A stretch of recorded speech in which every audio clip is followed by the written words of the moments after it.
8:30, and so we'll call the commission meeting to order. And at this time, Eric, would you lead us in the Pledge of Allegiance this morning? I pledge allegiance to the flag of the United States of America and to the republic for which it stands, one nation under God, indivisible, with liberty and justice for all.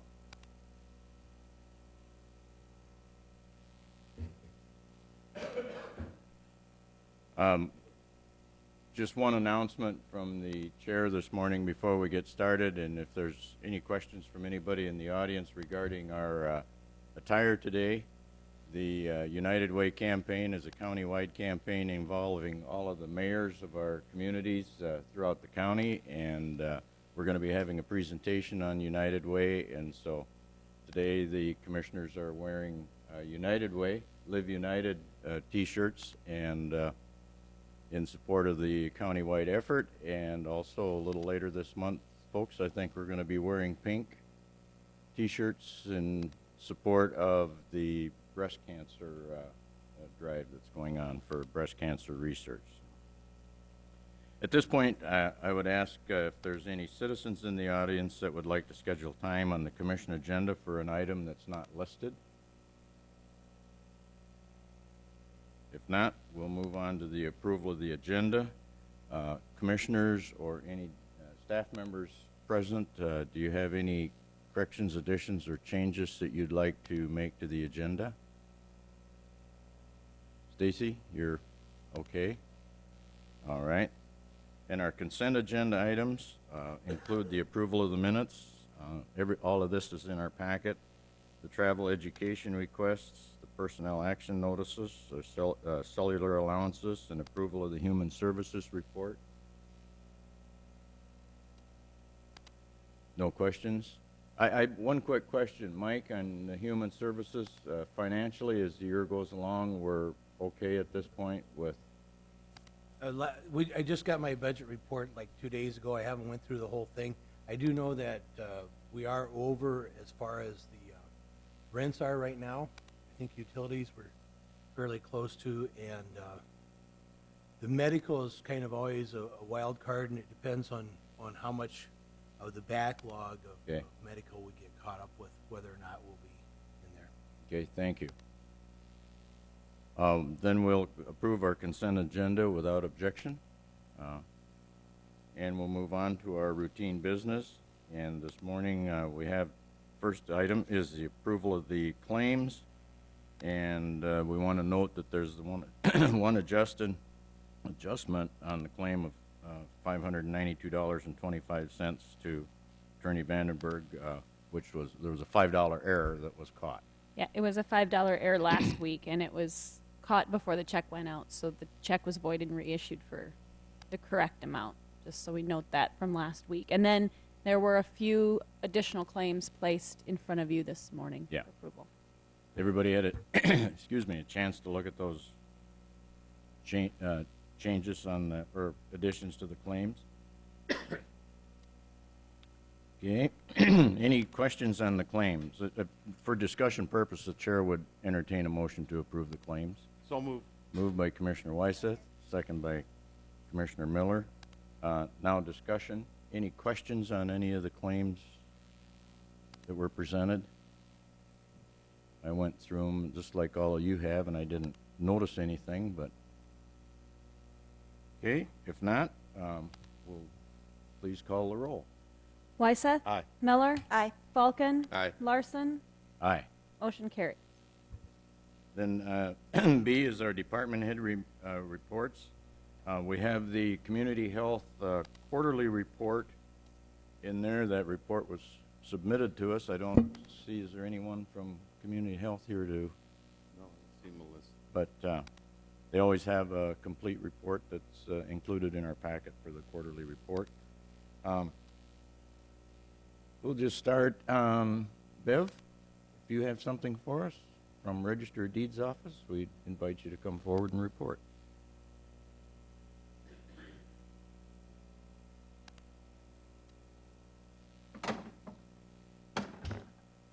Good morning. Morning. I don't really have a whole lot, but I did want to tell you that we have implemented the credit card use for the customers, and it's been really, really well. And they seem to really appreciate it, and it's really smooth for us to operate. We've had a few people that have, when we tell them that there's a $2.50 extra fee for them to use it, that they choose to use either cash or check. But on the whole, it's been really good. And it's really handy over the telephone. We can take the credit card information and issue their copy right away for attorneys or banks or whomever that call from other states or that aren't calling locally. So, and that's about it. Are the law firms grousing about the $2 fee? Not really. Usually it's people about my age. And the younger people just, oh yeah, that's right. You know, they just don't, it doesn't bother them. They'd rather have the convenience of the card. And the firms don't mind paying the extra either. They don't mind paying the extra. I'm sure it's pretty convenient. I do plan to implement beginning the first of the year, and I've drafted a letter. You know, we've done charge accounts, and I'm going to tell them about the use of a charge card to pay that monthly bill instead of submitting a check, because I feel that sometimes that's possibly easier for them to use, and also perhaps even the $250 is less than what they pay for an employee to, you know, make out the check and send it to us and all that kind of thing. So I'm going to tell the local charge accounts for us about it. Do you have any idea how many Register of Deeds in the state are using a charge? There was a lot, when the vital records allowed us or got this implemented that we could use the charge, a lot of them went on, and I want to say that there's probably about 2/3 of the registers of Really? deeds in the state. We had at our convention in September, there was a lengthy discussion with the Vital Records Department of Health, Mariah Corney, about implementing it and how it was going, and most everybody was making comments or asking questions or something. And most of it was all very positive. This company is really good to work with. We have had to call a couple times to the help desk, and I mean, the help was right there. So it's been going good. Okay. Thanks, Bev. We definitely are a convenience-oriented society. Okay, as we move down the line, Vicki, or are you involved in something? We can go on to Mike. Vicki? Finance office?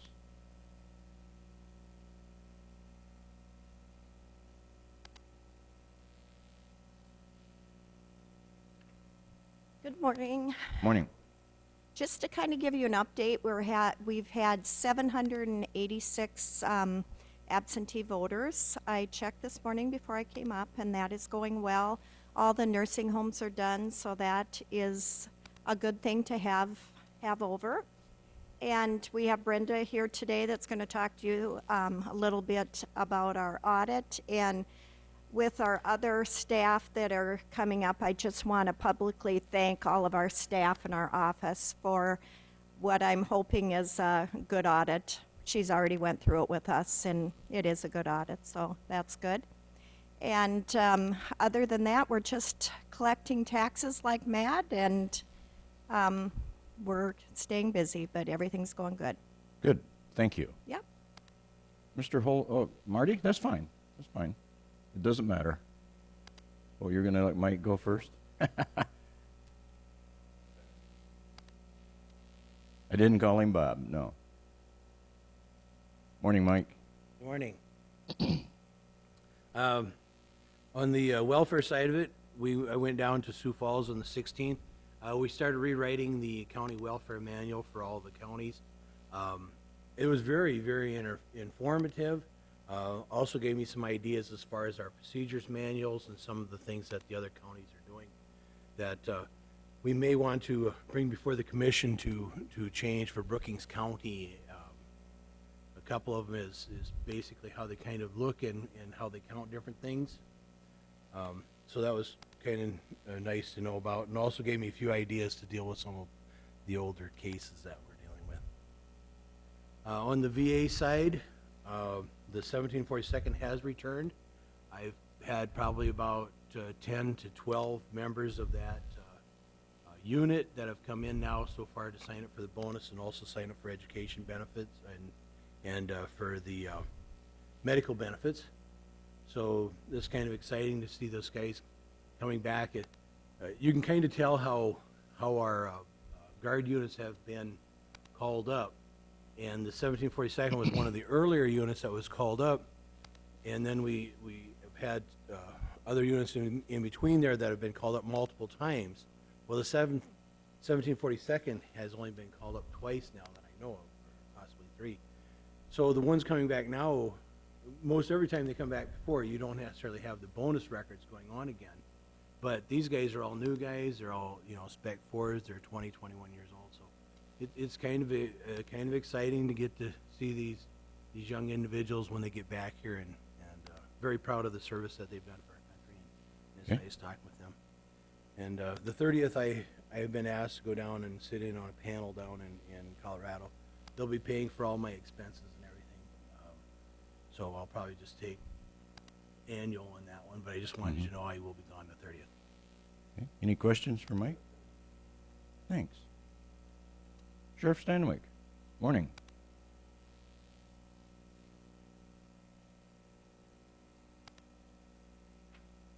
I'll be quick. Just an update for the jail. We have 30 people in jail at the present time. We have 67 on scram, 67 on the total participants on 24/7. We have 24 on scram. To date, the 24/7 program's brought in $35,000 compared to at the same time last year at 39. So just to kind of compare, and again, I bring that up just to show that it's the program pays for itself. So it's still working good. Going to keep a close eye on my jail budget. Got a couple of my high maintenance inmates was sentenced to the penitentiary, so that shall give us a little relief. But I'm probably going to need a contingency at the end of the year for medical. We continue to have issues with inmates with medical problems and so forth. Still getting complaints at North 77. The truck traffic's kind of went down. We did do some traffic enforcement and but cited three trucks out there that really slowed traffic down. We were trying to give warnings, and they weren't heeding our warnings, so we started doing enforcement, and that slowed them down. We're continuing to get complaints on south side of town, and hopefully the road will open up, South Main will open up on Friday, and maybe that'll relieve some of the surrounding traffic that they're not using the official detour. They're just trying to get to town the best they can. Also, for some reason, we've been getting some trash complaints, throwing trash in the ditches and so forth. So far, we're able to track them. They always seem to leave a name in their trash. We look long enough, we'll get a name, so we're able to follow up. And gearing up for Hobo Day, I have 11 staff that's going to work the game and tailgating, 5 deputies and 6 correctional officers. And expecting a busy weekend, just due to the fact the weather's going to be nice and with the concert in town. And gearing up in the jail also as extra staff to handle. Hopefully, I'm gearing up for the worst, and if it's not, I can send people home. So and that's all I have. Thanks, Marty. Any questions? Yes, I guess I would like us to just stay on top of the traffic situation on 22nd and 32nd. Oh, yes. Once the road opens, I think that will let up a little bit. However, in light of the fact that we had a truck have to go in the ditch to avoid someone, I think we need to watch the traffic out there and possibly look at a 4-way stop. Also, as long as you're talking about it, the South Main does open on Friday, and I would be in favor of keeping the 4-way stop, which is something that we'll have to take action on excuse me, on a later date. But I think it's something that we should be thinking about, keeping that four-way stop there. Keep it there? Yeah, permanently. Oh, okay. Guess See, I haven't thought. I was just wondering whether we could leave them up for a couple of weeks, cooperate with the city. Did the city request The That city's one? going to leave theirs for up. South Main? Yeah.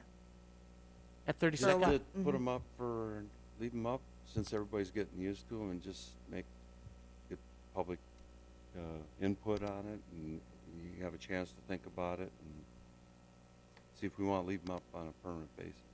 It's Well, just, it's food for thought, at least for now. I guess I have to visit with the city, because that was the city's construction anyway, so they're the ones that put it up. So I'll have to visit with them They and see put what their ours up intentions. too on the south side? I'll have to visit with them, see what Well, their I intentions are. read in the paper, I think, that they plan to leave it, because for at least another week, there's still gonna be ongoing construction on that portion. They'll I be- think eventually They'll be it'll be- doing the seating and that type of thing, and so they were gonna at least leave them up that long. Yeah, and that's fine to get I don't have an issue with that, because it's going to be a learning curve for that traffic to stop. Well, yeah, Or to- the other good point, what my thought was that it'll start the process of slowing them down to 35, because everybody's used to driving 45 on that stretch. And now at 26, it's gonna be 35. So if they stop, they're not gonna be, it won't be so hard for them to be slowed down to 35 by the time they get to 26. Okay. You know, Food for I thought. see what she's asking. I guess what I'm asking is your people talk to their people and see what you think before we get that sign down. We've got people trained. We're gonna leave it. If we're gonna do it, we should be doing it. And see, I don't know what involvement we had on putting those up. I think those Yeah. were just, that was the construction site and the city that, It was. so, I think maybe it would be wise, because we shouldn't be hitting you cold with a subject such as this. Maybe if you visit with the city, do a little research, and we can put it on a work session item and discuss it, in a more detailed manner. okay, yep, thank Okay. you. Thanks, Marty. We're just a couple minutes late here. It's 8:45 a.m., and we have our conference with our state auditor, Brenda Klum, and you want to come up, Brenda? And as you come up, Brenda, I want to sincerely thank all of our employees and our department heads at the county level for the cooperation and work that they've done, and the manner in which the state legislative audit worked with us as we go through the audit. I've read it, but I will let you review it, and I think everyone's going to be thrilled with the outcome. Well, thank you. I too want to thank Vicki and her staff. I had a new auditor this time with me who I was training, so it takes a lot of time and patience for everybody to help that new auditor learn the system, learn the county government and the county accounting system, everything that goes into auditing a county. So it takes a while, and it takes patience on everybody's part to train these new ones. So thank you for that. We did complete your 2013 audit, and we did not find any material weaknesses or significant deficiencies, which if we do find those things, they are written comments. They would be written in your audit report, and they'd be in the newspaper if it was a material weakness. We didn't find any of those this time, so that's a good thing. So if you do have your management letter. If you go to the second page, where we talk about deficiencies noted in internal control, and like I said, we didn't note any material weaknesses or significant deficiencies. We did note deficiencies in internal control that we thought we should visit with you about. And the first one is, basically it talks about errors in the annual financial statements. Now, these errors were not material enough to warrant a written comment, but we did adjust some of the areas on the financial statements. Most of it was reclass entries. There was some capital assets numbers that needed to be reclassed on different lines. There was some cash that needed to be reclassed from restricted to unrestricted. There was some equity also that needed to be reclassed from one equity classification to another, either assigned, unassigned, restricted, unrestricted, that type of thing. So just moving numbers between lines on the financial statement. So we did have some unreported receivables, and we have looked at those in the past, and they hadn't been material. So this time there was a material amount that we did reclass, or we did report for a receivable. And basically that's just money that comes in January, but it was really money that was collected in December. So we had to have one area there. So, nothing really significant. So any questions on that one? Somebody pays their taxes or pays for something on the 31st, and they don't get it put in the bank. It's till January 3rd or whatever. Well, taxes receivable are a little bit different. Okay. This would be revenue like from the state Oh, that okay. comes in. You know, it was Register of Deeds money or something that they collect in December, and then it doesn't come into the state or into the county until January. Or if it was a grant money that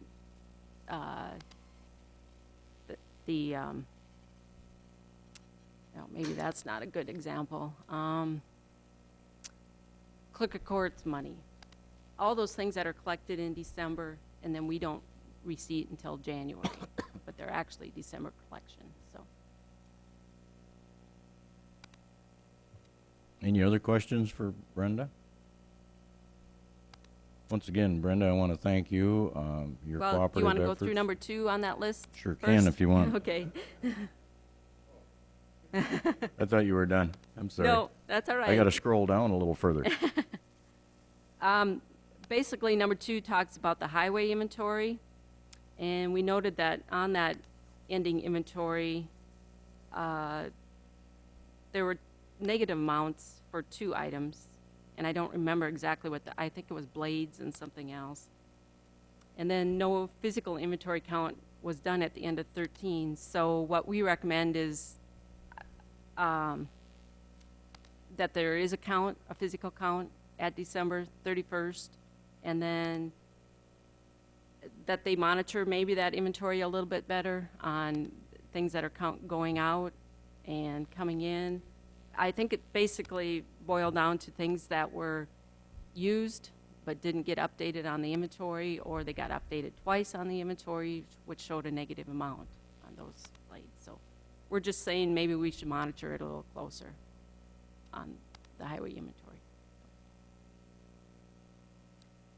We didn't have any violations of any laws or grant agreements, contracts, and that. So any questions on any of that? I guess just maybe an example of like a culverts that were sold that weren't as inventory, or something like that would be inventory that you're talking about. Right. Yep. Not material inventory. Well, it could be like in the shop area, or anything that's used and not kept up as been used, and it Yes. still shows on the inventory, and Yes. that's the kind of things you're talking about. Yes. So there should be some reconciliation between the actual physical count at the end of December and what we're what we're reporting as inventory. Okay. I see. Again, I want to thank everybody for their patience, help, and cooperation. It was a good audit. Thank you. Did you have And comment? again, I just want to thank Vicki and Vicki's staff. I see some of them are here, and I think it's important. They care about the the overall audit, how it comes out, or they wouldn't be here to show support of Vicki and her department. So thank you all. Okay. Thanks, Brenda. Okay, we need to action to approve the letter of representation, allow the chair to sign. Moved by Wyseth. Second by Falcon. Any discussion? Hearing none, please call the roll. Miller, Aye. Falcon, Wyseth, Aye. Larson, Aye. motion carried. I see Dick come in from Highway. We were into the department head reports, and you came in. We'll call on you now, if you would, please.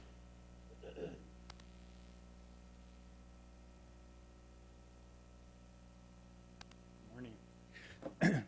I just got a couple quick things because I've got quite a few things for the work session afterwards. But Okay. I was at the final inspection for a new building, and there were a few punch items that need to be done, but very minimal. A couple of the doors need to be adjusted a little more fine tuning, and a couple of the automatic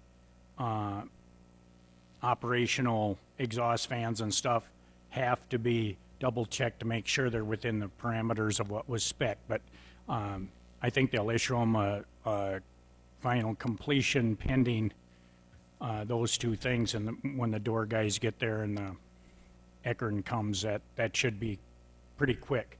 The other thing is, up on Highway 40, they started the box culvert construction last week. And again, it's not a very convenient time to be doing that. However, with the delays we've had and the bridge rated for only 4 ton, we just needed to get it done.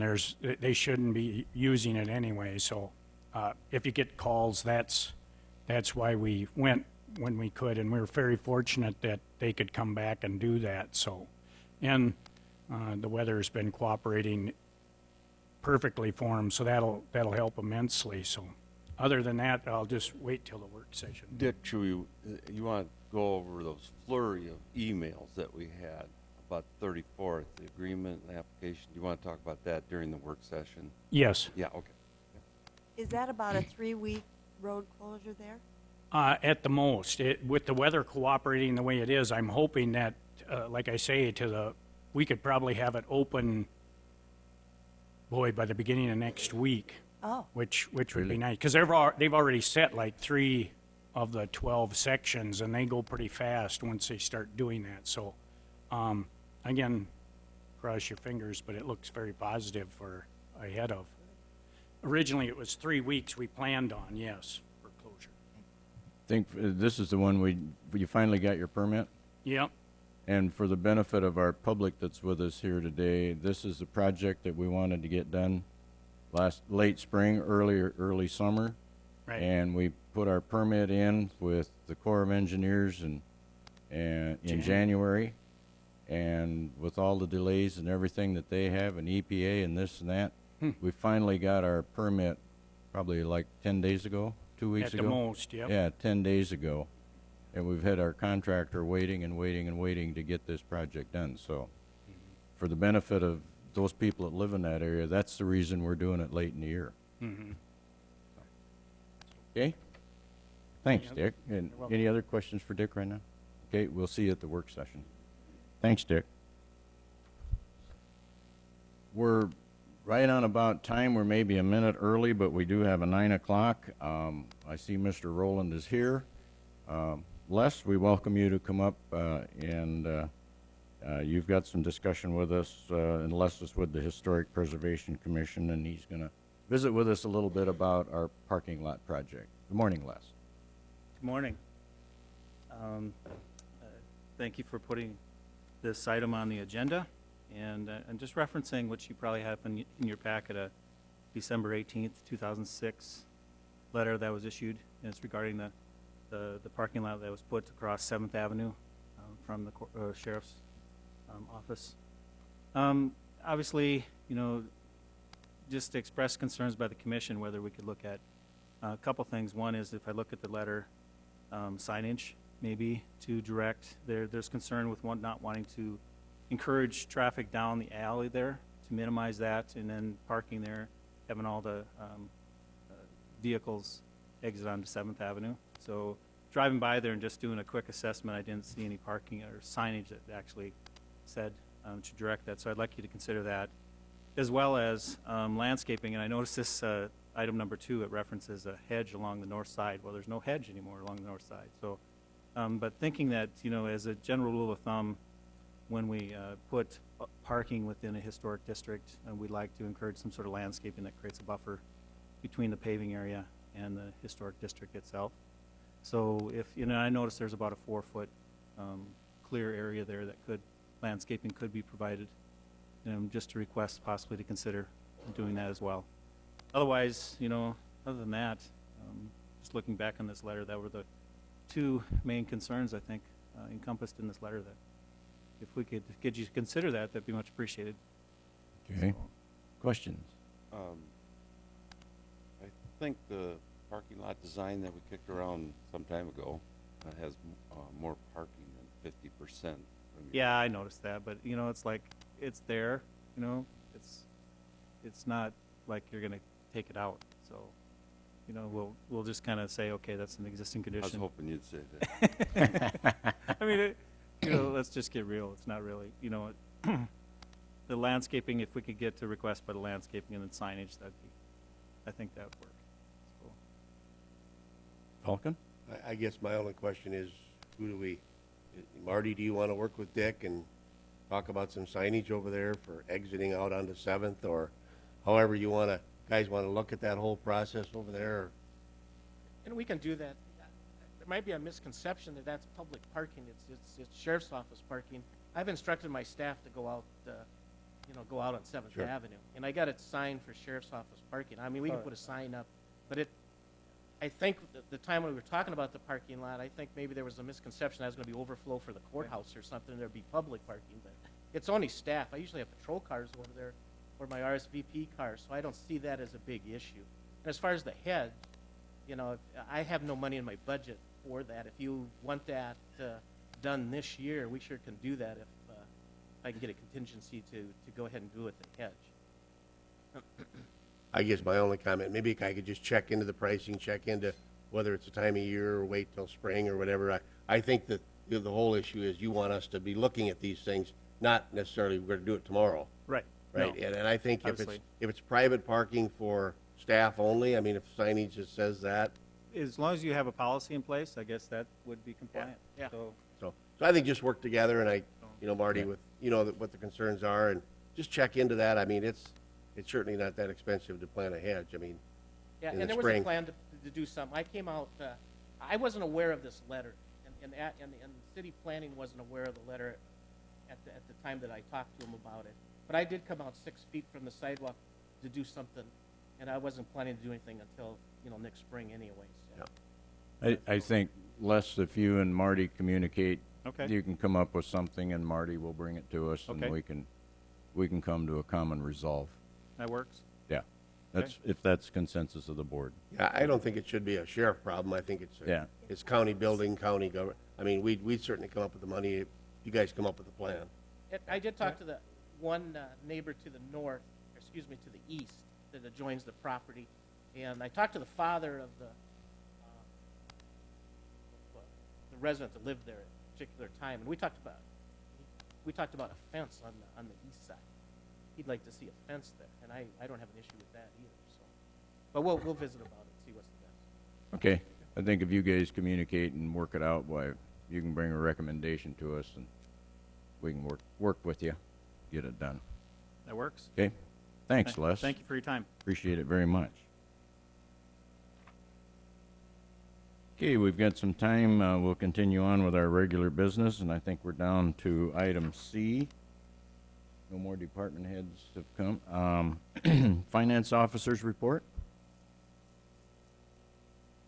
The first thing we need to do is action to approve the fourth quarter general fund transfers to highway and emergency management. So Okay, moved by Falcon, second by Miller. Discussion. Staff, did you have anything you wanted to add to it? I know it was in the packet, and we've all looked at it. No, these are just done quarterly, and this would be to finish off that fourth quarter transfer to both of those funds out of the general fund. Yep. No other questions, further discussion? Please call the roll. Falcon, Aye. Wyseth, Aye. Miller, Aye. Larson, Aye. motion carries. And then we have the be it noted items also included in that report, the auditor's account with the treasurer, payroll and additive totals, highway expenditure adjustment, and the register of deeds statement of fees collected. Otherwise, I think it was a pretty routine report unless, also September is a reporting month for surplus, general fund surplus analysis. And that information was also included in that report. Mm-hmm. So, and Okay. we're well below the 40%. Yeah. So Pretty much on track. it's pretty much on track, yeah. I mean, it's a little bit lower than we have been in past years, but not at this time, no. I think we're gonna, if I'm looked at the graphs correctly, we're on track to be ending the year at about the same percentage that we have the last 2-3 years. I mean, that's been kind of our goal, Yes. to meet that 23 somewhere in there. Okay. Any other questions for the finance? We've got some time before our scheduled agenda items, so we can, with the consensus of the board, we'll move on to our item number 8, which is our regular business. Item number A is action to appoint a member to the Planning and Zoning Board, and we do have the citizen interest application. And so at this point, the chair would entertain a motion to make that appointment of Move to approve. Lori Nichols, and that is moved by Miller, second by Wyseth. Discussion? We're very fortunate to have such an outstanding applicant. Yeah. This is for at-large, Tom, or is this a area, Tom?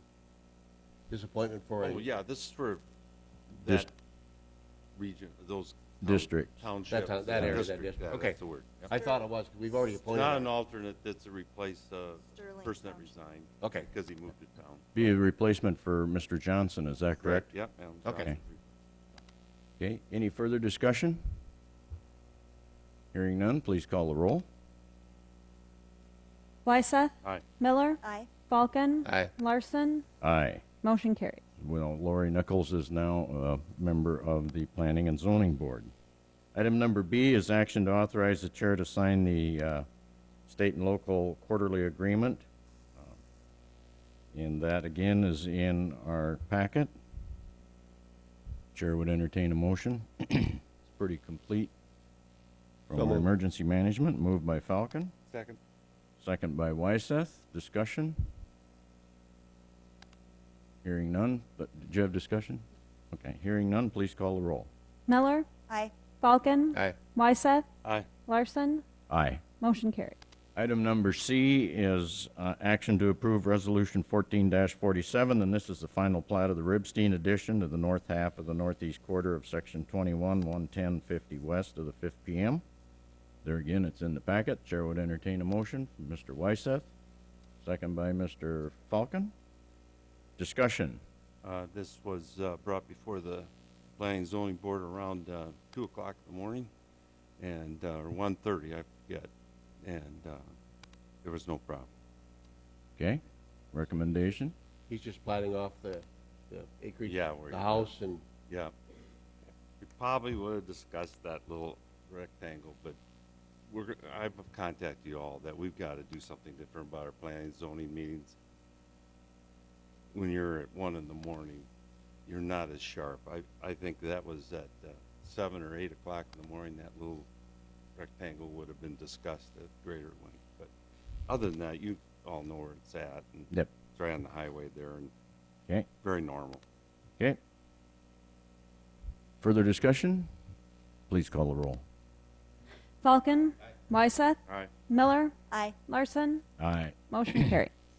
Item number D is action to approve Resolution 1448, a resolution to participate in the Community of Opportunity Initiative. For discussion purposes, the chair would entertain the motion. Moved by Miller, second by Falcon. Discussion. There's a lot of material in our packet on this. Our staff member Thoreau has done a great job of applying this and got support from communities and what have you. and be surprised if she's not successful in getting Brookings County as designated. Yep, Any other now. discussion? I think she's out in Kentucky right now as we speak. Yes, she is, making the presentation. Correct. Yep. And any other discussion? And please call the roll. Wyseth? Aye. Miller? Aye. Falcon? Larson? Aye. Motion carries. Okay, moving right along on our agenda. Item number 9 is the Commission Director Report, and that would be you, Stacy. If you want to take center stage, you want to do it from your current location, I'll leave that up to you. I'll do it from right here so I can. Okay? The staff report was included in your packets.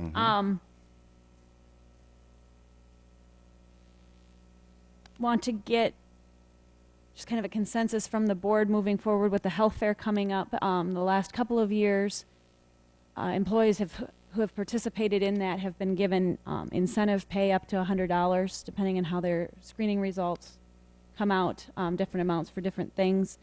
In the recent department head meeting, the department heads there had said that they would be willing to pay for that out of their budgets for this year. It's again coming up on the 30th, but just like board direction on if that's something you want to continue to do or not.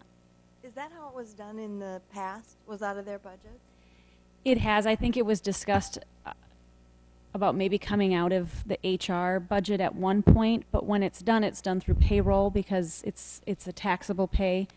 So it came out of the individual departments' budgets, and I don't believe it was ever reimbursed back to them the last couple of years, not that I'm aware of.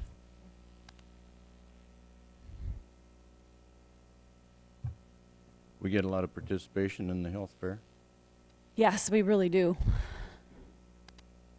Yes. I know Laura has been working with the city, down at the city, and they have a number of vendors that are going to be here for employees to walk through, vendor booths. The health screening itself is going on, and then that's also the time that employees sign up for benefits for the new year. So yes, I don't know exactly how many employees participate in the health screening. Quite a few do, but all of them come regardless to the health fair to at least get their benefit enrollment information in. So I think it's a good program, and it's for the benefit of our audience. It's another situation where the city and the county cooperate together to put on the joint venture for the health fair for our employees, for their benefit, just as Stacy has explained. So.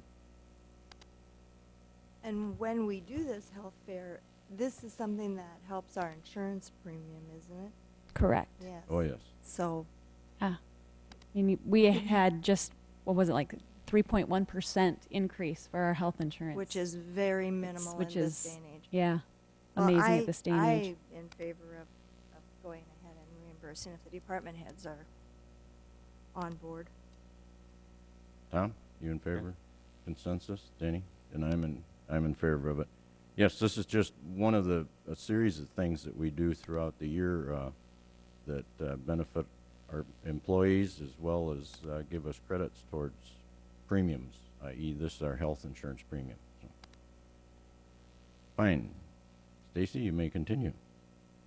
Just some upcoming dates to note. Our next board meeting is actually on Thursday, November 6th. That's so we can canvass the results of the general election that will be held on the 4th. Offices here will be closed on Tuesday, November 11th in observance of Veterans Day. So kind of in the middle of the week it falls this year, but we will be closed on that Tuesday.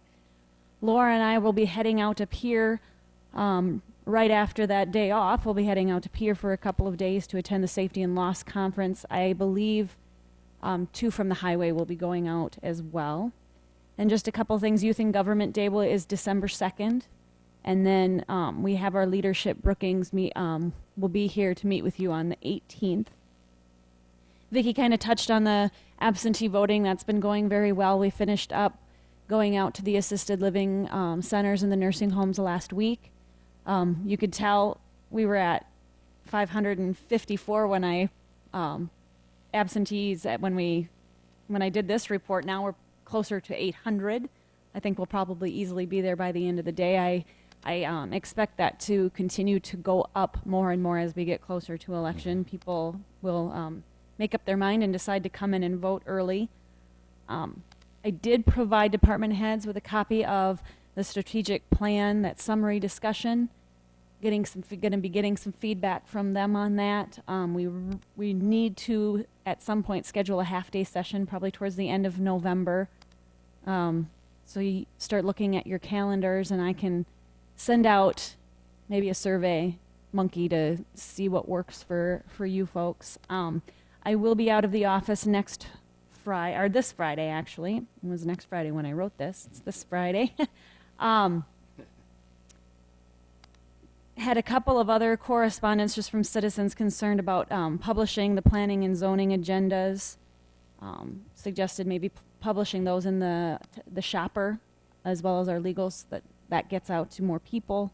A suggestion there, something to think about, something we can, Bob's not here today, but he was aware of that as well.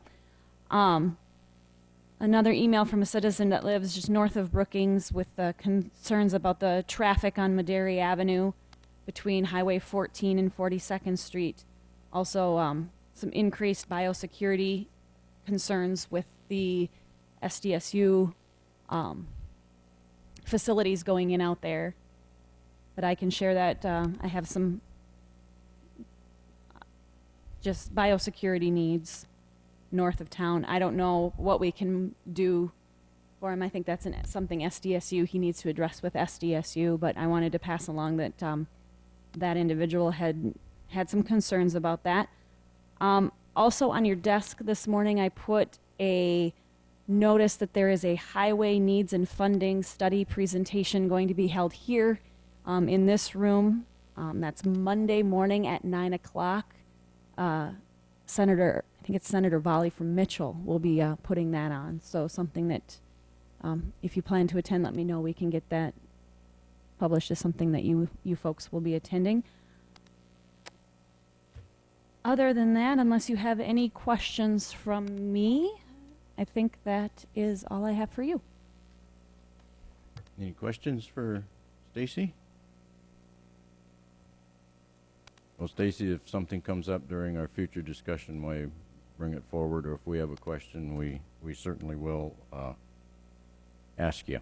Sure.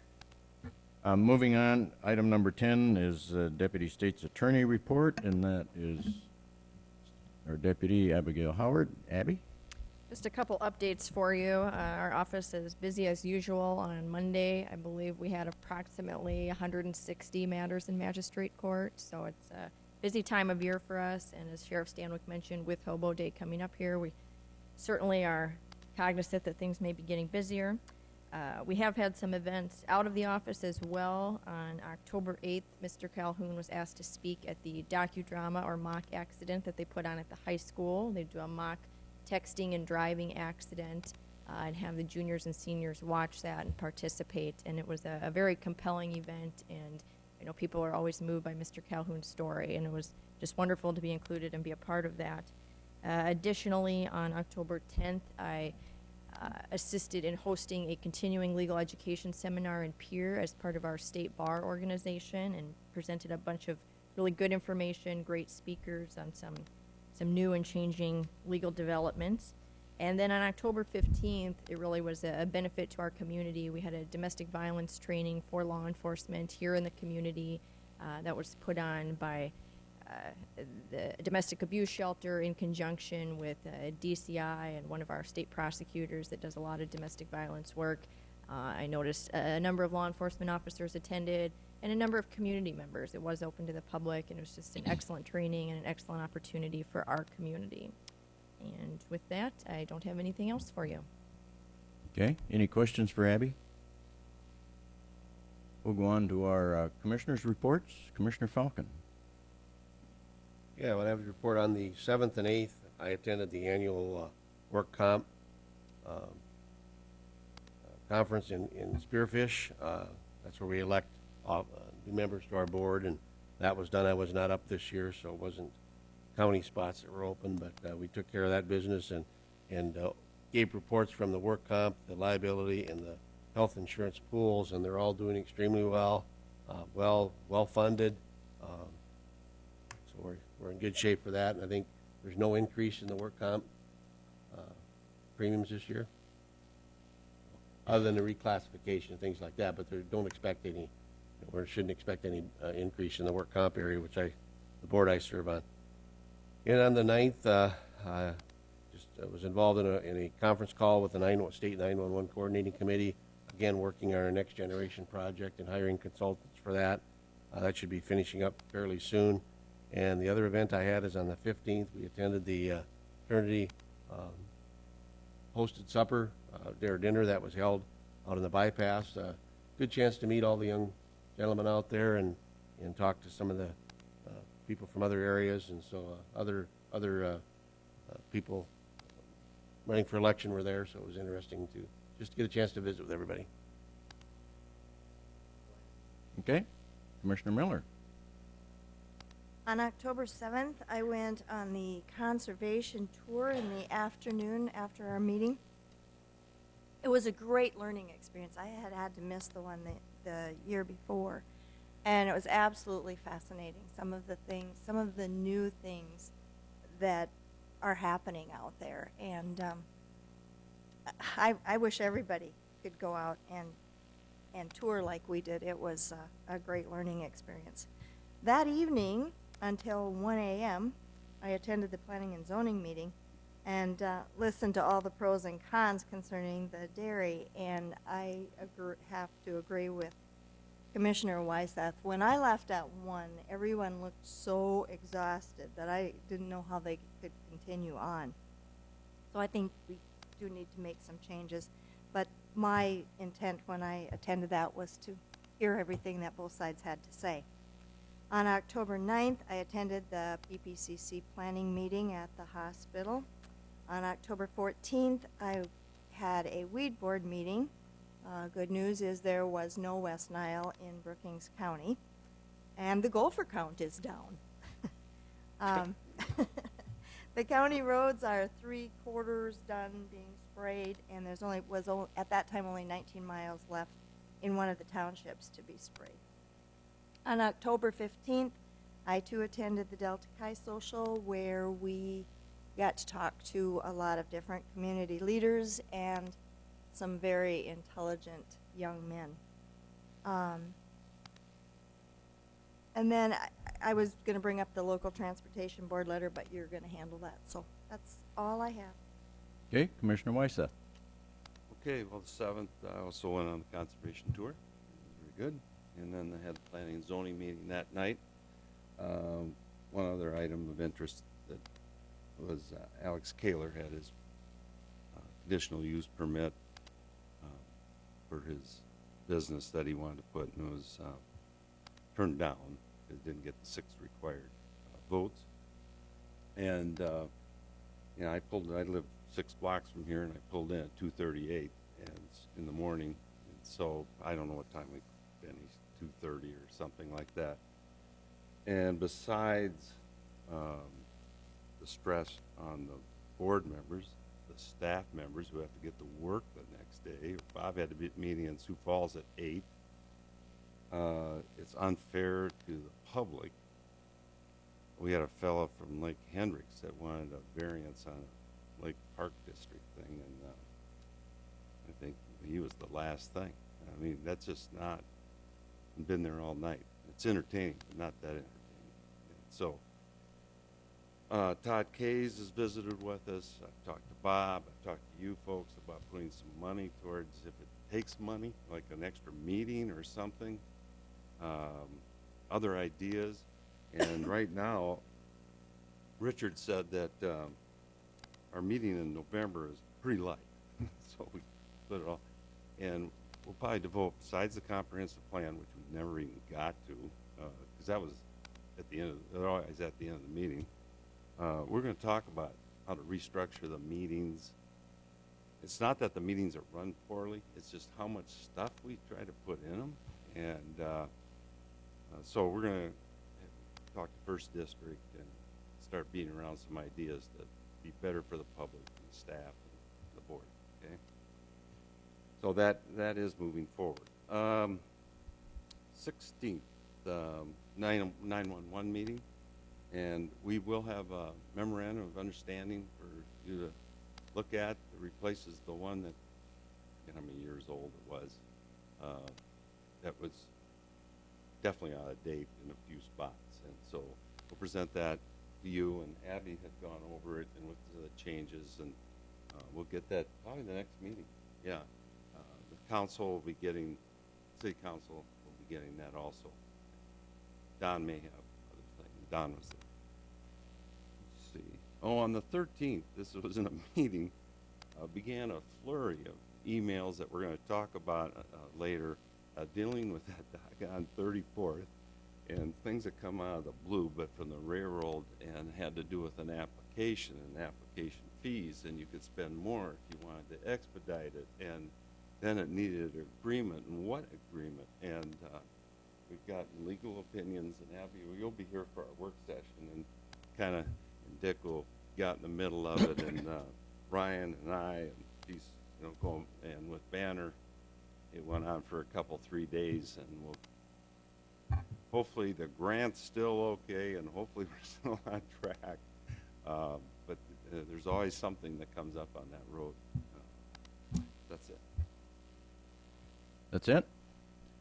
Okay, Commissioner Weiss, I understand all the time that you and Commissioner Krogman have put in on this 34th Avenue project, and I want to thank both of you. You're doing a yeoman's job as far as keeping up on everything, and still, we're going to be able to bid that project and get it completed in 2015, and if there's any other glitches, it's certainly not because you two haven't worked very hard to do so.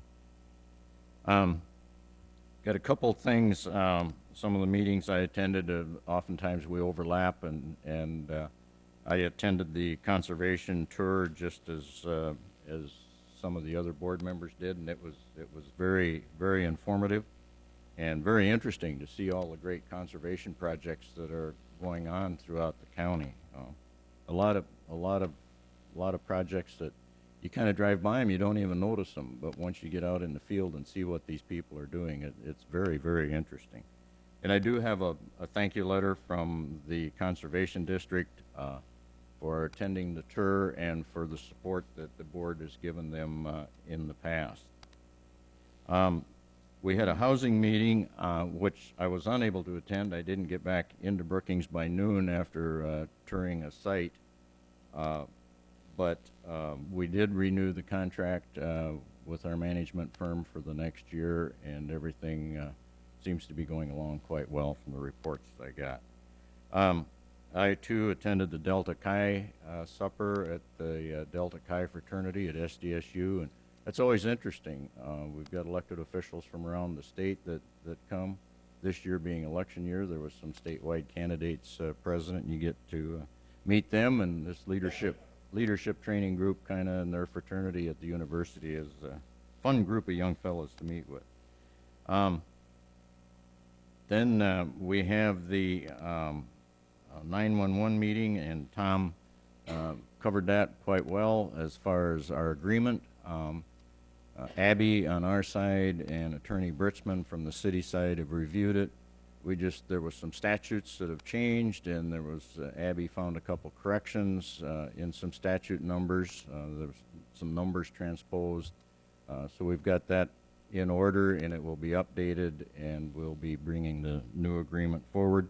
For the benefit of our audience, we talk about continuing education and sending our employees to different conferences or workshops. We had a report from one of our 911 staff that had attended one of those. It was a day-long session on dealing with some of the 911 calls and issues they get, and how you identify if the perpetrator is actually the one that's making the 911 call or not. They gained a lot from it, and I gained a lot from their report. So it was a good meeting, and we're moving in. We're one of the 6 sites for the next generation communication. And I can tell you now that we better be preparing ourselves, because as we move into all of that new technology, it's going to be expensive, but it's all efforts to provide greater 911 service and response to our citizens. But it's not going to come cheap. But there's, what, 6 sites selected in South Dakota, I believe they mentioned, and Brookings County is one of those site locations, which is good. I mean, we want to be a part of that. Then I do have, we've had communications with the Transportation Committee in Brookings, and we were requested, I think there's been some changes in the thought process at the state level regarding the roundabouts. And I think, you know, a well-constructed roundabout is good, and it works fine. But you can't come off a roundabout and get onto a narrow bridge with that just creates traffic issues. And so I think they've done some rethinking of that. I think there's going to be some changes, I think, made. And we as a board are on record of sending a letter to DOT talking about the bypass and the need for turning lanes out on the bypass. And so after a discussion with the Transportation Committee, Stacy has drafted a letter, I believe. Can you put it up on the screen, Stacy? Or maybe we don't have it. It's not in the packet as such. I think, did not everybody get an email of the letter? And basically what this letter is It's there in it is. front of you, yeah. There it is. No, No, that's not it. that's It's not in the domestic packet. abuse. Yeah, Stacy was trying to put it up on screen. But anyway, what this letter is, that the we support the fourth alternative to the Department of Transportation, which was released on Friday, October 10th, as option to the I-29 overpass on Highway 14 bypass. And the alternative includes turning lanes on Highway 14, bypass ramps, but does not extend turning lanes onto the bridge section. So the steering committee is in favor of this, and what this letter does is it extends our support along with them. So at this point, it's not on the agenda as an action item as such, but with the consensus of the board, the chair would sign the letter and forward it to DOT. But I'll open it up to discussion to the board members and get your thoughts. Yes, definitely. Okay, yes? Could this just be it noted on the minutes that we were sending a letter in support of the Yeah. changes? Yeah. Yeah, but I just need Yeah, consensus yeah, from the that's that. board. Yep. I guess maybe with the power of the chair I could do it, but I want to visit with the board members before we do it. I support it, but I've been on roundabouts in Wyoming on the interstate, and trucks don't have a problem there. I did experience, I was out of town in the little town of Watertown, Minnesota, has 3 of them. And there was a big semi, and he cruised right through there like nothing. In fact, I think you were talking to me on a county issue on the cell phone, and you said, I just had a truck in front of me just whiz right through a roundabout. Yeah, just had no, he had no problem negotiating, but the bridge is very narrow, and it's a land thing, and so I have no problem. Okay, we're 2-3 minutes beyond, but we do have that concludes my my report. Today we have with us, and I apologize for being about 3 minutes late, Heidi, but today we have Heidi Gullickson with us, and she's with the United Way, the executive director. And for the benefit of those of you who weren't here at the beginning, everybody's wearing Live United shirts today because the United Way campaign has gone countywide, and all of our local mayors are involved in it. And so today is United Way Day, I guess. So Heidi, I'll turn it over to you. Thank you. You guys look great. Yes, I love it. Yeah, you can pull it off well. Again, I'm Heidi Gullickson with United Way, and kind of just wanted to be here to answer any questions. If anybody had any questions about our United Way campaign, and give just a few updates. Our community campaign typically runs through the end of October, so we're starting to kind of get closer, but we also know that some folks out there will maybe choose to make a donation in November or December, and that is just fine as well. We continue to see great business support, and we can't say thank you enough to our corporations who help within a matching or a payroll deduction. That is a big help for everybody. Our pledge cards that hopefully everybody has seen out and around, and if you live in Brookings County, you were to get one of these in the mail, but we do have lots of them as well if somebody is needing one. But the pledge cards are kind of used as a twofold, one for education and two if someone would choose to make a donation using them. But on there it does talk about a lot of the great things that United Way funds were used for this past year. And of course we're always within our three pillars, our education, health, and income. And so on the pledge card, just a few of them, they talk about the almost 10,000 rides were given to folks in Brookings County to medical appointments. So that's a big deal. If somebody can't get to a medical appointment because of a transportation issue, it's going to just spiral. And so we have great agencies and organizations out there helping to make that happen. On the side of education, we know that third grade reading level is something that everybody looks at to see how are we doing as a school system and how are we doing. Graduation rates can be forecasted out. So one of the things that United Way does is we have the Imagination Library program that gets age-appropriate books to kids age 0 to 5 to help. So when they hit kindergarten, they've got a vocabulary about twice the size of somebody who doesn't have that reading happening to them at home.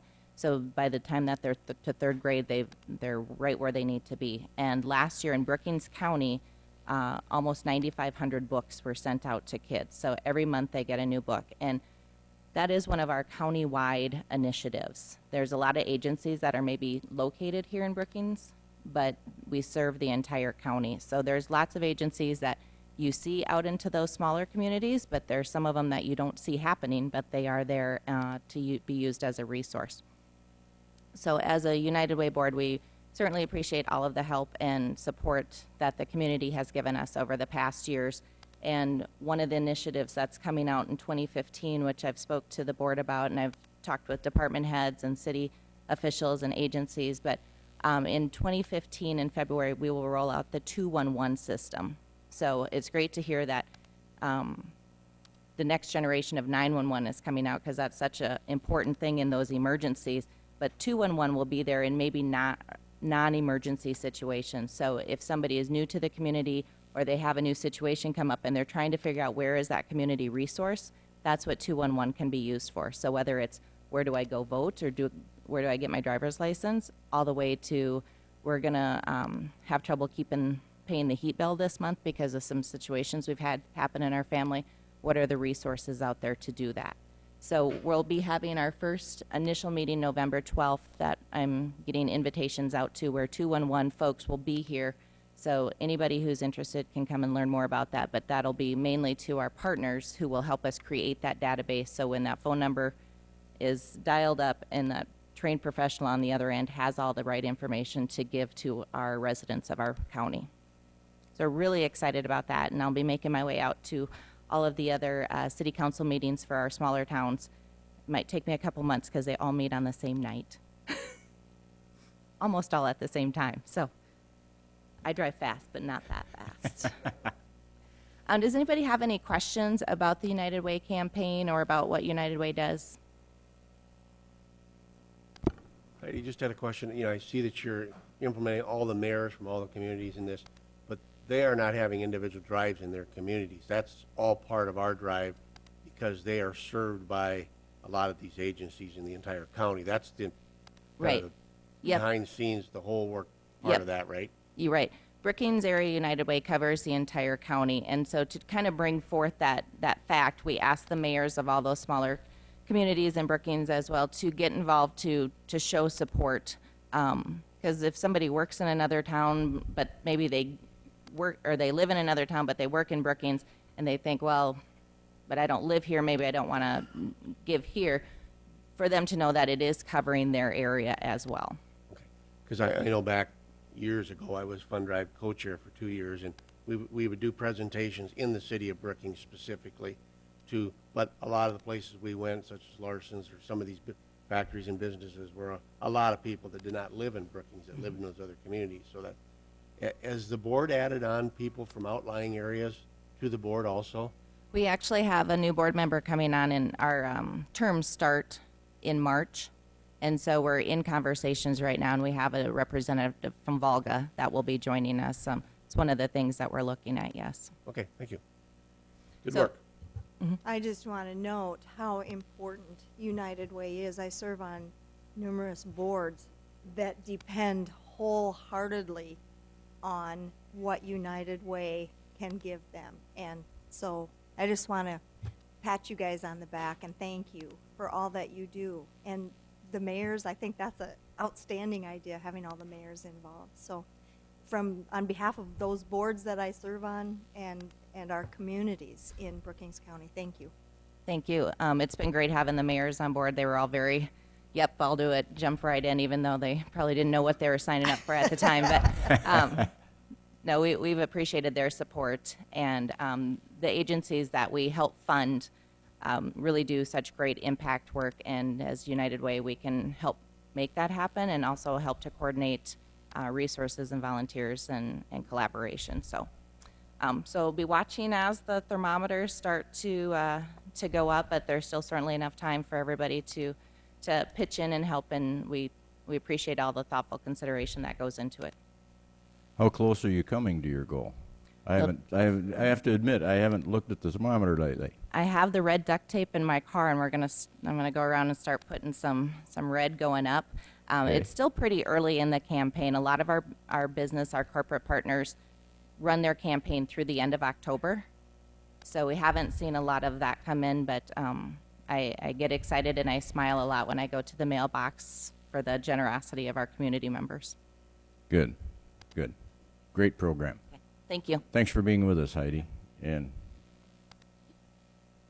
great to see you expand it countywide the way you have in your efforts. I appreciate them.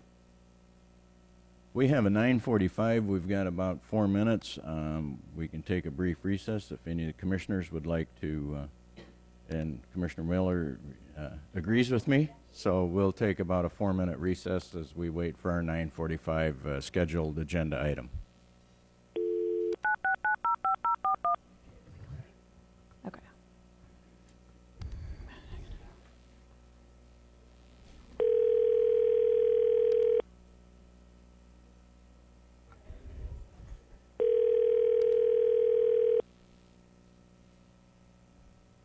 Sure.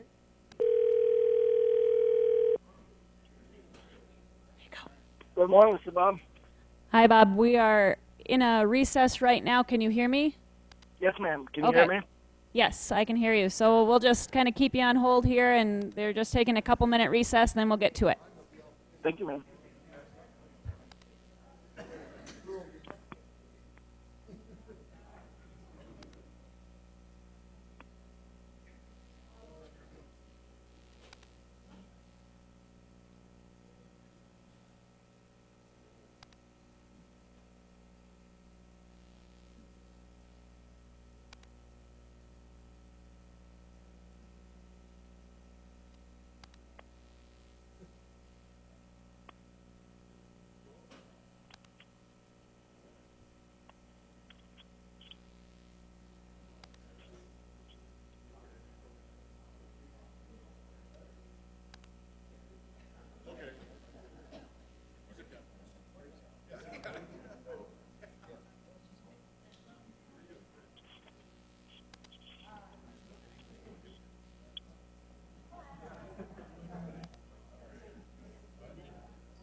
Okay, ladies and gentlemen, the clock on the wall says 9:45 if I'm looking at the one that's correct, and I guess this one says 9:47, so we're a minute or so over.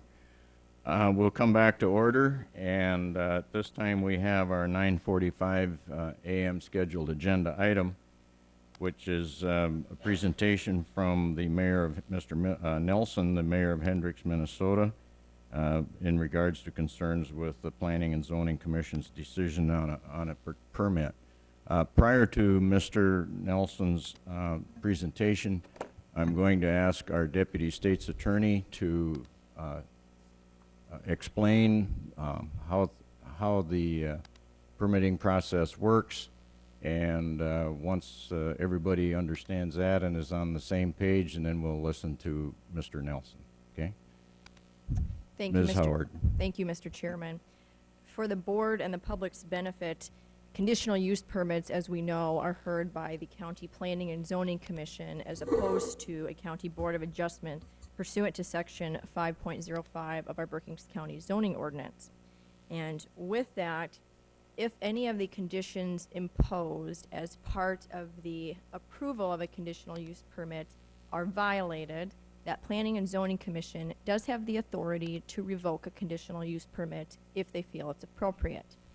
However, any person who believes they are aggrieved in some fashion by a decision on a conditional use permit can appeal that decision to the appropriate courts, and that's outlined in our county zoning ordinance and by state law. You, as a board, the county commission, does not have the authority to override, alter, or reverse any decision on a conditional use permit. That's not the appropriate procedural step, and that's not what has been outlined by our zoning ordinance or by state statute. The appropriate next step is through the court process, and I just wanted everyone to be aware of that before we began. Okay, thank you, Ms. Howard. And so at this time, Mr. Nelson, I'll turn the microphone over to you for your presentation. Yes, thank you, Commissioner Larson. Can everyone hear back there? And by the way, two things.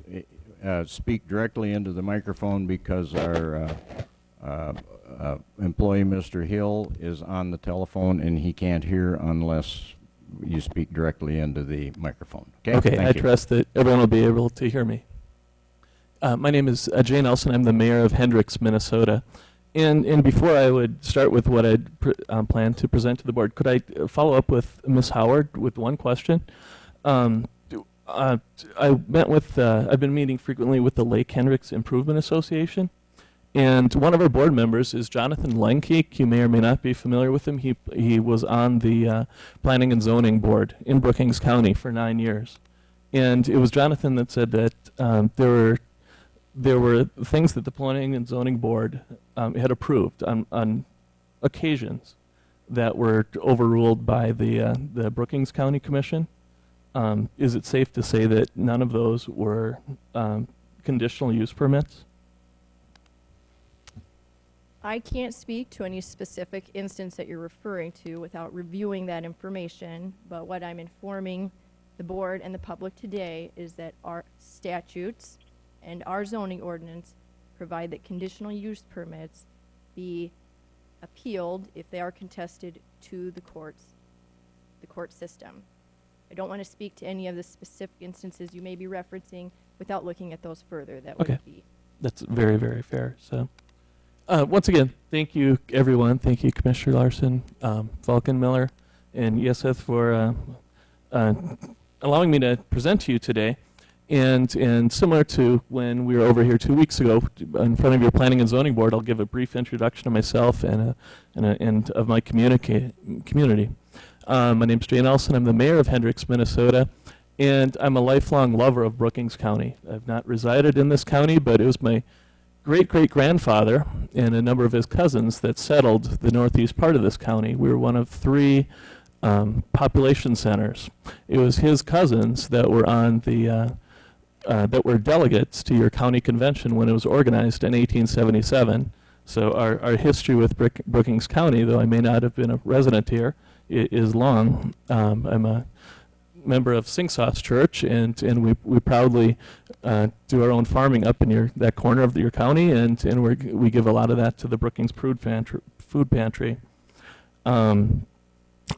As mayor, I've been working with our Lake Hendricks Improvement Association over the last couple of weeks, just to vet over the proposal that we just learned of, and it was the Lake Hendricks Improvement Association, that is a South Dakota association. They had numerous issues with what was being proposed, and these people have invested, over 30 years. The association has been in place for 35 years. Many have invested over 30 years of their life, their resources, their time into making sure our lake has the best quality, water quality imaginable. Lake Hendricks, to give you a little bit of a background, it's a shallow lake, and it's incredibly susceptible to toxins, to chemicals, to ag runoff, because it's fed mostly by surface water running off a large watershed, large compared to our lake, and it's become this catch basin. And if you go and look at the history of our lake over the last 20 or 30 years, there were times when the stench from the algae growth in our lake was so bad that it would cause people to, if they didn't vomit, it caused them to almost vomit. I spoke with our ottertail guy that goes around and reads the meters, and he would become physically ill going around the lake. And that's not the case anymore. It's been incredible investments over the period of many years that has turned that around. And I'll give you an example of one of the ways that our city has worked with people to better our lake quality. We've created, in association with our city, we've created sewage districts on the South Dakota side, and even on the Minnesota side, and even the South Dakota side of the lake. So we literally pump sewage from lake cabins, through a series of pipes into the city of Hendricks' sanitation system. That was put in at great costs to the lake owners that have cabins there, but they did it because it was their small part of the pollution problem that can be alleviated, and these small little parts of the problem, pollution, that get alleviated over time, produce great benefits. And now, if you go uptown or if you talk to a sportsman, everyone considers Lake Hendricks to be the cleanest water quality of any lake in Brookings County, and we're very proud of that. The issue that we have is how this came about. We have a number of experts on our lake quality, the levels of toxins over the past 30 years and everything, and the topography of the area. And we took great issue to how this came about, that the Planning and Zoning Board could come up with, would be confronted with a proposal of such large magnitude, and for no one to have been properly notified, properly within a reasonable explanation or reasonable definition. I'll start out with a fact, and I'll quote. It's an EPA fact. It was, you can find this fact in the U.S. Environmental Protection Agency Risk Management Evaluation for Concentrated Animal Feeding Operations. And it was produced by the U.S. EPA National Risk Management Laboratory. A farm with 2,500 dairy cattle is similar in waste load to a city of 411,000 people. So let me restate that, and this is a direct quote from the EPA finding. A farm with 2,500 dairy cattle is similar in waste load to a city of 411,000 people. Now, what's being proposed for to go just upstream from our Lake Hendricks has 3,999 cattle. So let's extrapolate that using the same statistics.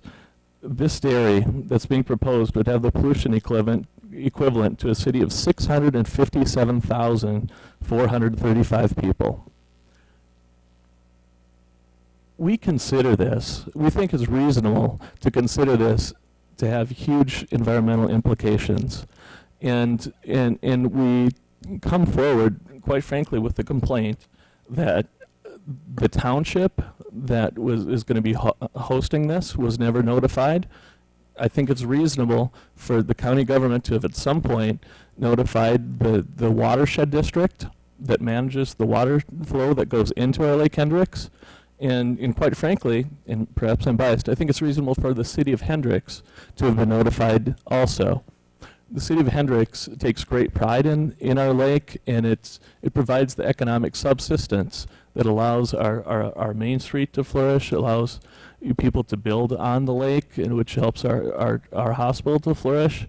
And the ecology of the lake is a foundation for all the things that make Hendricks possible and make our quality of life possible.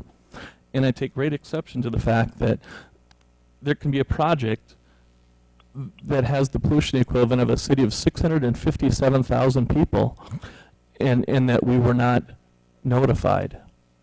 So I would like to, quite frankly, ask the commissioners, do you think it's reasonable for us to have been notified of an environmental impact of that magnitude? That's a question for whoever would care to answer that. You mentioned that the township was never notified, nor the watershed district or Hendricks, and I would ask our staff member, Mr. Hill, to answer that question. Yes, Commissioner. The township did get notified. We mailed the letters to the clerk of the township, of the affected township, and per our zoning ordinance, we also notify each adjoining landowner of the property. There is, in state law, you do have to require additional counties if they're within 1 mile of the border, and in this, or the state of Minnesota, and in this case, it's further than 1 mile to the state of Minnesota, so there was no contact with the state of Minnesota, Lincoln County, Minnesota. Okay. Commissioner Falcon. Mr. Hill, I guess I just have a question. Is that by ordinance, but does that also follow the guidelines of state law? Yes, our zoning ordinance is based off of state law, codified law. So that follows also the state law, which is applicable in all counties, not just ours. And we could write an ordinance to make it more restrictive or require other things into the future, correct? If that was the case by ordinance change? Yes, sir, by all means. Okay. That answer your question? Honestly, it doesn't. To answer my question, it would be, is it reasonable for us to, it's basically a yes or no question, is it reasonable for us to take exception to not being notified of a project upstream of our lake with the magnitude of a city of 657,000? Because you can turn to South Dakota codified law, but the reality of the situation is everyone that's affected by this are constituents of Brookings County. And is it going to be your policy going forward to not inform your constituents of something with such an incredible environmental magnitude? And quite frankly, is there anything that you can look back on and say, no, boy, we really dropped the ball on this, and maybe we should proactively work together to resolve the situation? Well, you're picking a good time, is that we're working on our comprehensive plan. We're a little behind it. And that's where the Planning and Zoning Board sets up a comprehensive plan, what the county should look like, urban, rural. And during that process, once that's completed, and Mr. Hill can correct me, generally speaking, when the comprehensive plans are completed, and they're done 10 years or so, the commission at that time will be presented ordinance changes. And so that'd be a perfect time to make corrections for the future. But we operate under the laws that we have now, laws and ordinances. So, but your comments are very appropriate for the future. You understand what I'm saying? Is that we operate under the ordinances we have now. We will be in the process of revisiting all our ordinances, but it's not the time.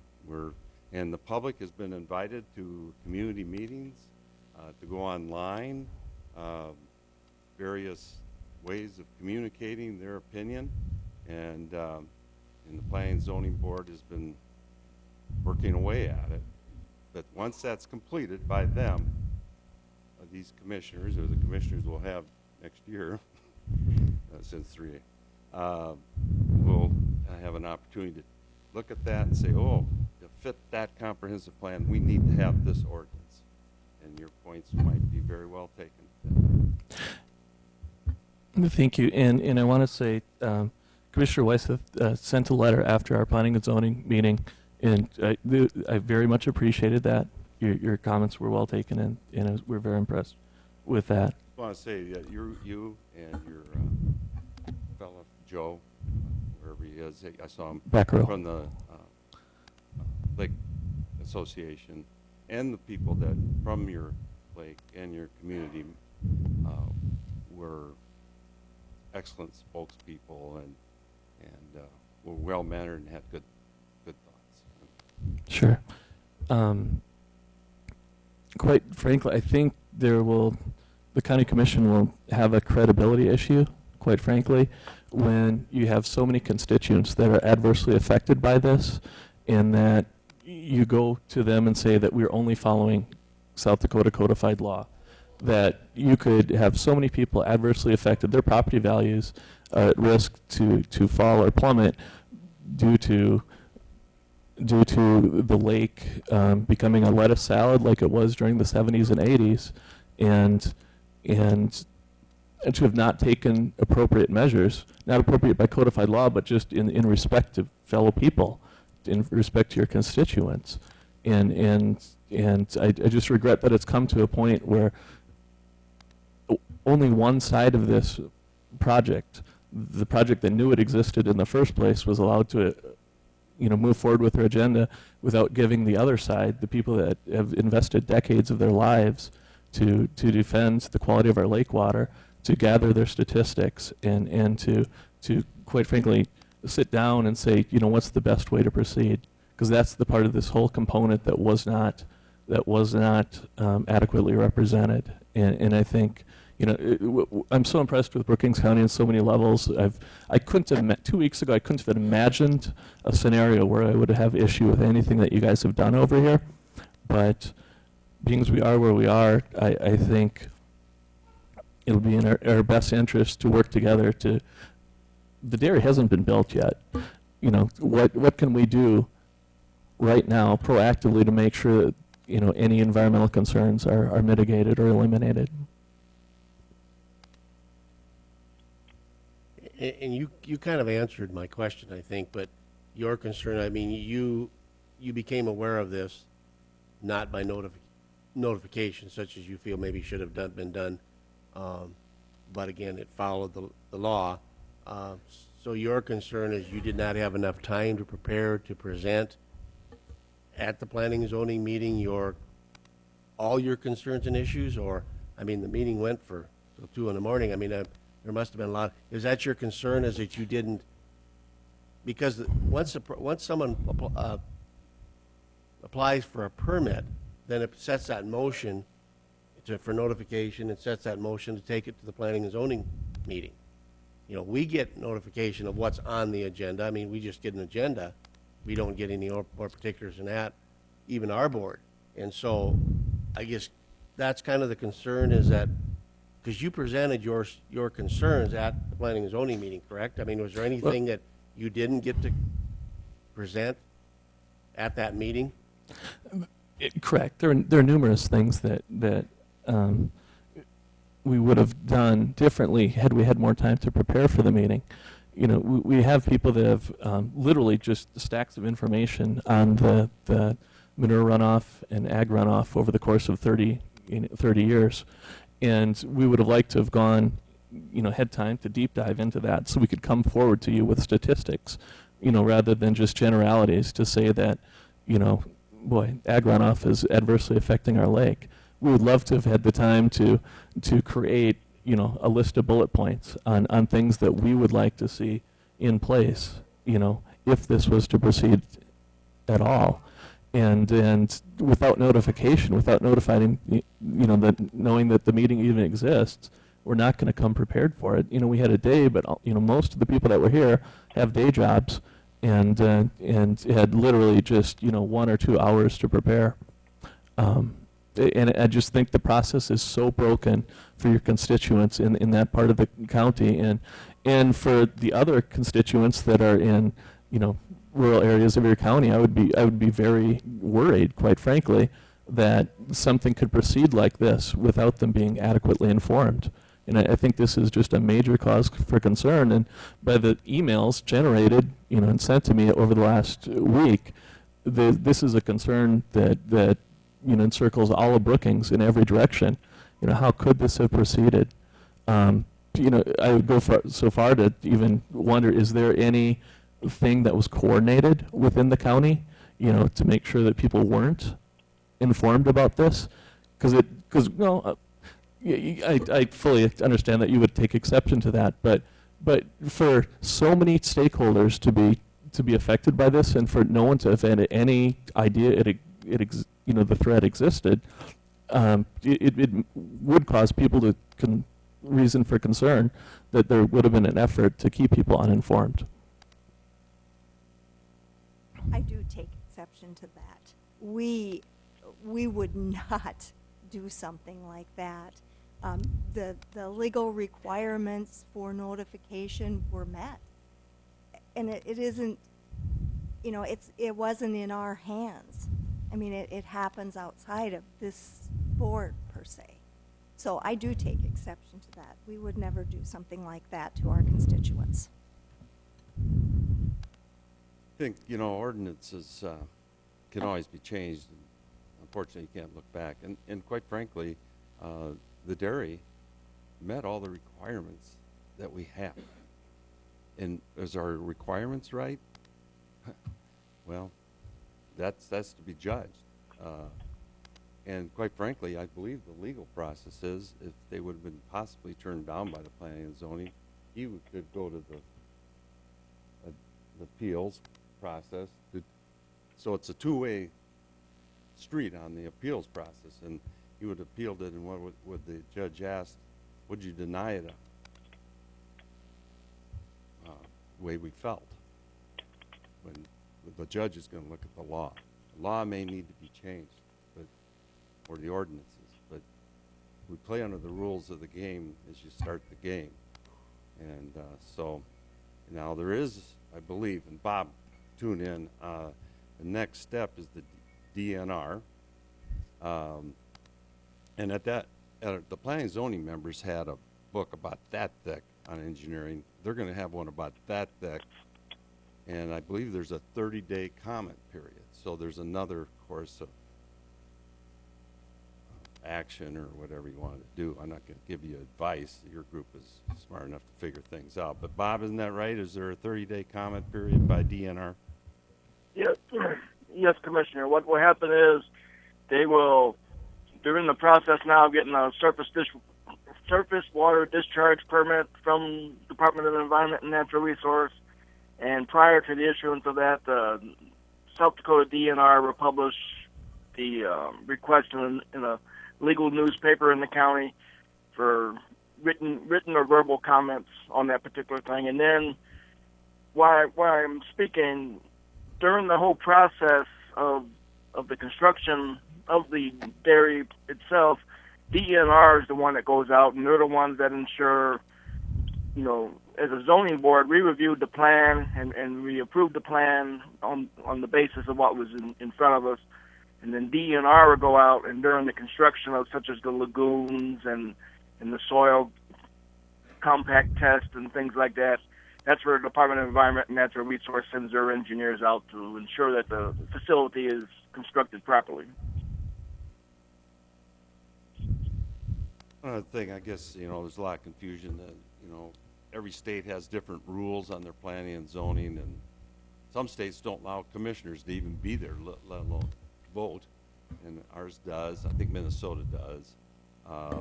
The ordinances, even within South Dakota, the South Dakota codified law allows differences upon their need.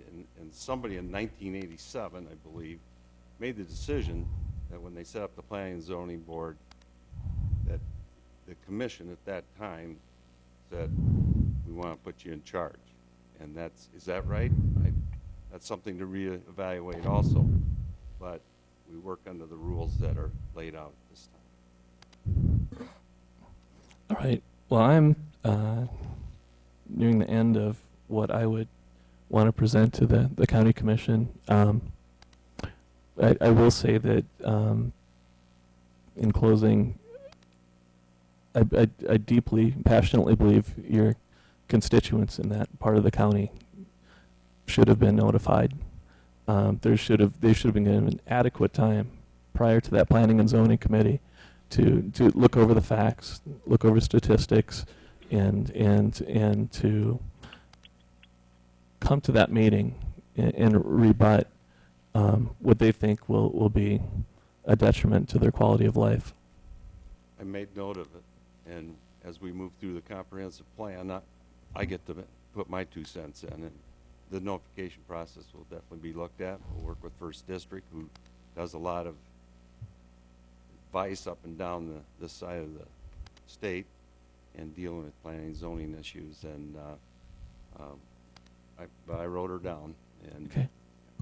And to give you our playbook going forward, where the Lake Association is working with the Minnesota Department of Natural Resources, the Minnesota Pollution Control Agency, and other agencies, some being inside South Dakota.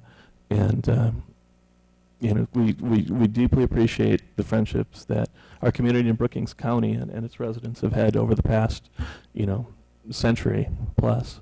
But I guess we have come across an issue that we see from different sides. So, and we'll thank all of you guys for allowing us to present today. I just want to make one comment on something you said earlier about a past board member that sat on the board. And Bob, you can correct me. And I've been sitting on this board for 12 years and did sit for 2 or 3 or 4 years on the planning and zoning. The only things that come to this board for approval, as today, was plats.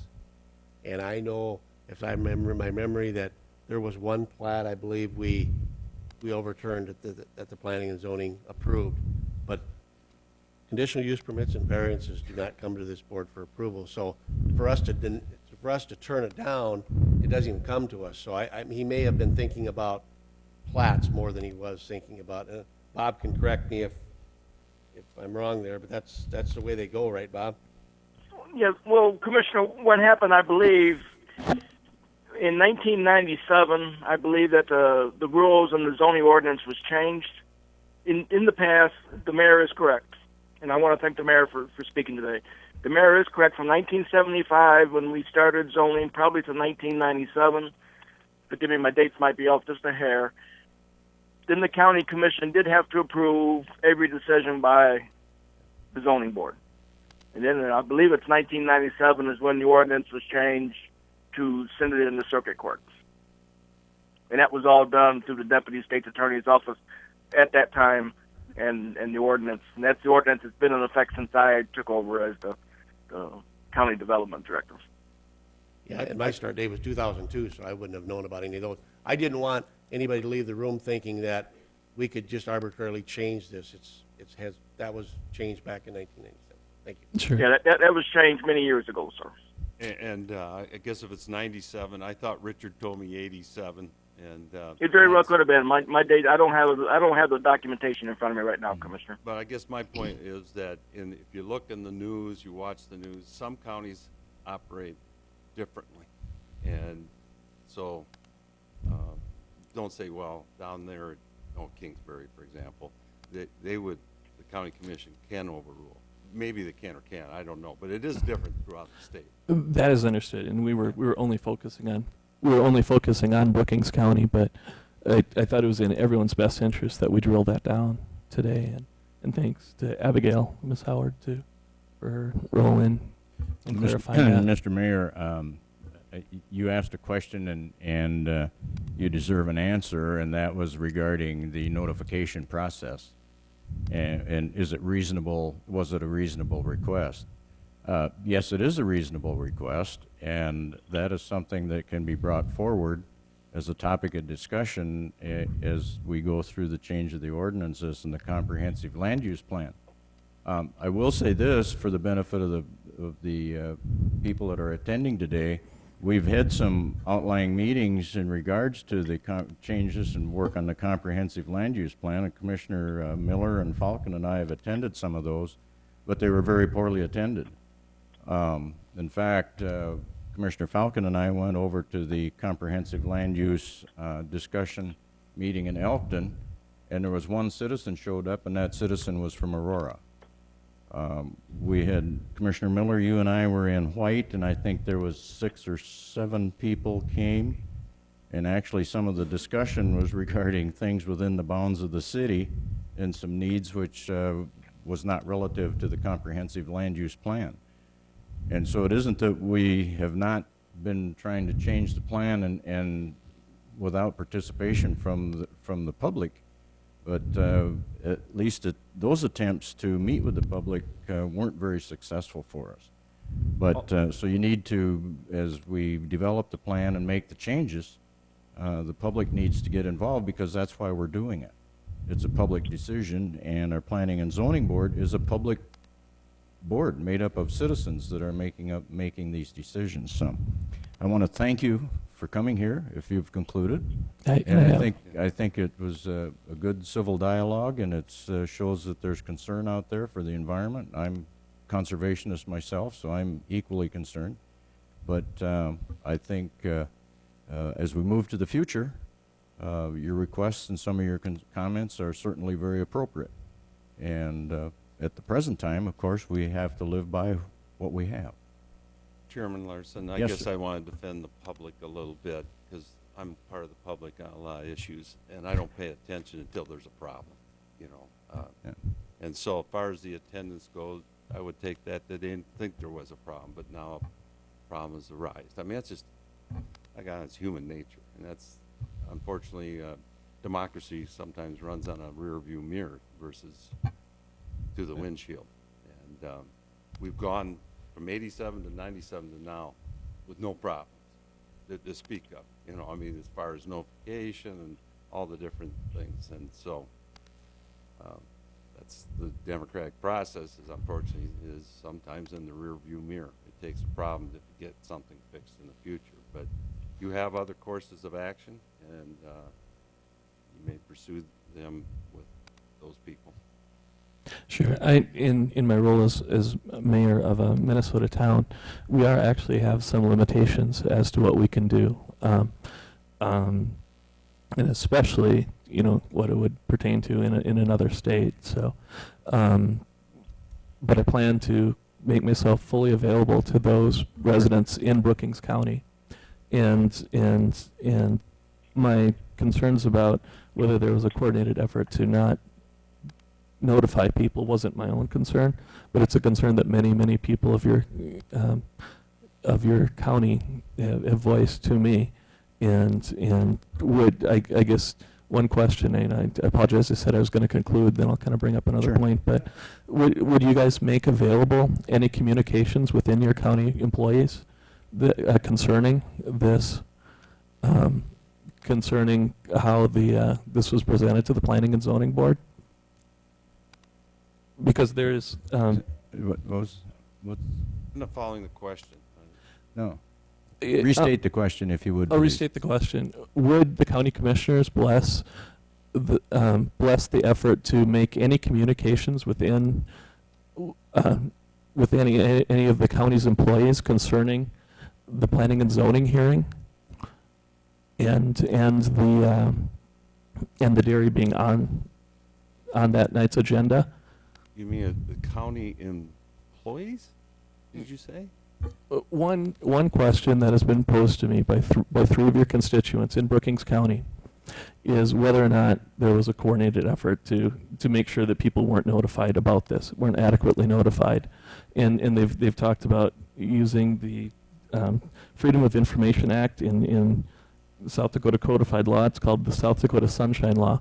They want to know whether or not there was efforts within the Planning and Zoning Commission to keep to keep Amongst- constituents Amongst in the dark Mr. about Hill, this. Megan Thoreau, and Richard, that's our office, I guess. Those Okay. are the three employees. I don't think you care what the registered deeds, but those three, I imagine that it's, everything we got is public record, right, Bob?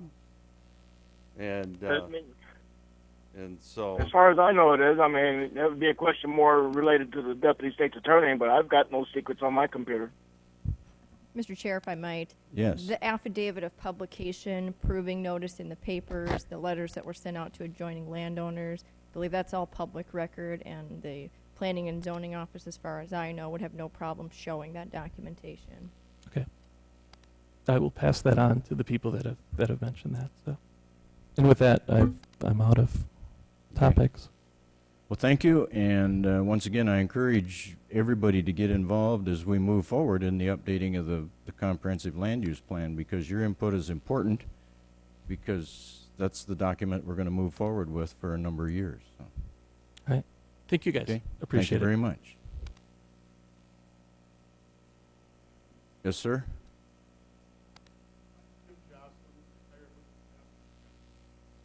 Well,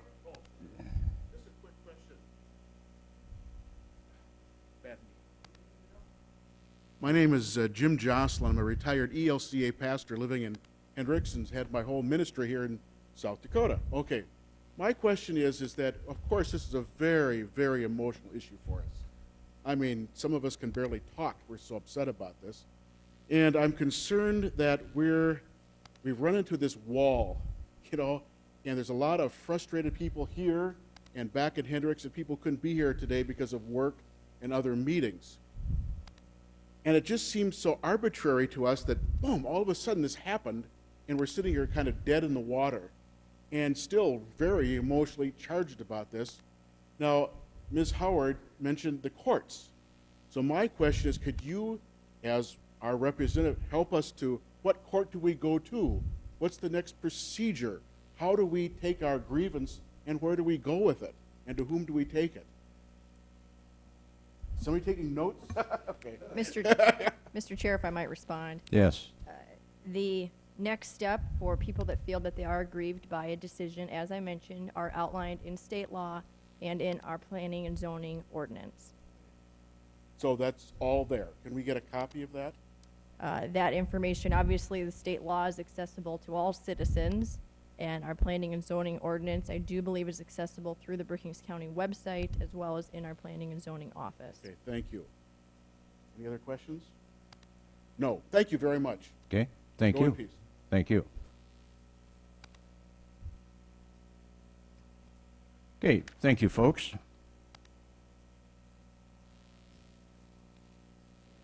Moving on. Yes, sir? Ready for the work session now. Yeah, we're Is that getting right? close. We're getting close. Okay. We got notes of the information that we received, our correspondence, Thanks, Bob. which is, Yep, you're thank you, welcome. Bob. Yep, you're welcome. Bye. Bye. A domestic abuse shelter letter and the letter from the Lindy Dairy and their changes, and also the East Side Commons invite for the commissioners. Is there anything else for the good of the order before we get into our work session? Hearing none, I'll declare the meeting adjourned. And you want a couple minutes before we go into the work session, or are you ready to move right in?